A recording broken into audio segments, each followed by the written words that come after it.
Welcome to In Depth for a closer look at what is making mining headlines in the Americas. The world's biggest mining company, BHP Billiton, has offered to buy Canada's Potash Corporation, but the Canadian firm says the bid is grossly inadequate. Mining Weekly's deputy editor, Lisa Hill, joins me from Toronto, Canada, to talk about the issue. Welcome to the show. Thanks, Martin. Can you give us some background on this situation? What led to the offer being made?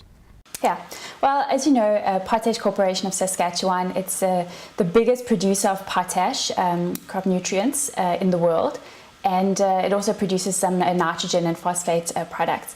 Now, BHP Billiton, the biggest mining company in the world, they've been saying for a few years now, I think as far as back as about 2005, that they wanted to enter the potash market in a big way. They see it as a growth market. You know, the population of the world is growing, and we're going to be needing more and more food, and so obviously fertilizers are a big part of that.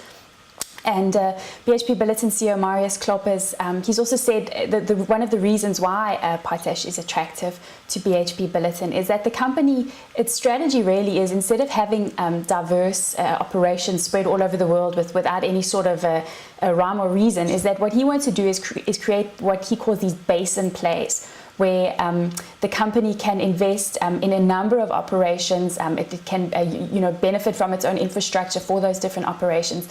You look at the company's coal operations in Eastern Australia, for example.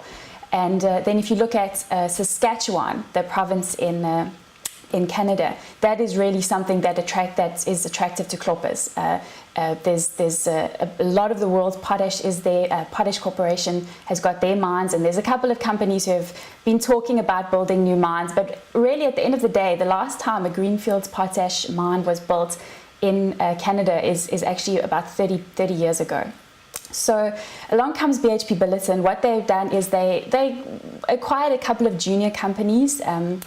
First bought the Jansen project, which they've been sort of slowly moving ahead. They say that they can, or they had said that they can produce saleable potash from Jansen in Saskatchewan by 2015, and then bought another junior company in Canada also with a greenfields project earlier this year.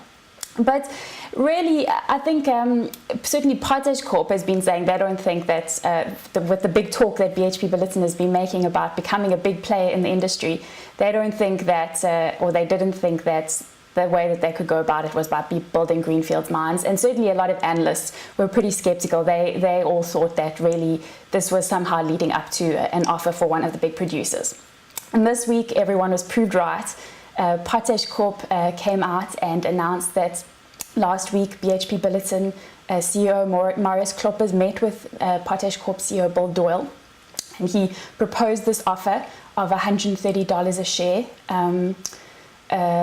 The following day, they sent an offer letter, the chairperson of BHP to the chairperson of Potash Corp, and so then Potash Corp made this decision to come out and announce to shareholders. Quite interestingly, in fact, because usually companies will negotiate a little bit behind the scenes and wait until they've got something ready to tell the market. But Potash Corp just immediately they made this decision. They're going to come out and tell shareholders, and they also announced that they've entered into a shareholder rights plan, which is a poison pill to protect the company from hostile offers. That gives it a bit more of an opportunity to come up with other alternatives. And what is Potash Corp saying about it all? Yeah, it was pretty interesting. Bill Doyle, the CEO of Potash Corp, he's quite an outspoken guy. He's been very vociferous over the years about how these companies that say they're going to build a potash mine in 2 years or something like that. He says there's no way. That anyone can do something like that. There's high barriers to entry. He's always talking about. And he was quite characteristically outspoken about the Potash Corp offer. He called it, as you said, grossly inadequate. As I said, the Potash Corp board refuses to even talk to BHP Billiton about it because they say it's much too low. And some analysts asked Bill Doyle, didn't you even want to maybe negotiate something, or at what price might you start entering into talks? And Doyle, he didn't want to talk about prices, but what he did say was that he's not opposed to a sale of the company, but what he is opposed to, and this is what he thinks BHP Billiton is trying to do, is he's opposed to a steal of the company. So they've really drawn the line in the sand. $130 a share for them is something that they're not even prepared to consider. So as a result, just the following day, BHP Billiton has come out with a hostile offer. So what it's decided to do is simply take the offer, actually just the same $130 offer. They haven't raised it, and they're taking it straight to Potash Corp shareholders. So they're not going to be trying to negotiate a friendly arrangement with the Potash Corp board. It's interesting that they've left the offer price at $130, because just on the day that Potash Corp went public with the offer, the price of Potash Corp jumped, I think it was 28% in New York, to above $143. So obviously, investors are expecting that they're saying they expect something a bit higher, either from BHP Billiton or maybe from a rival offer or whatnot that Potash Corp might be able to come up with.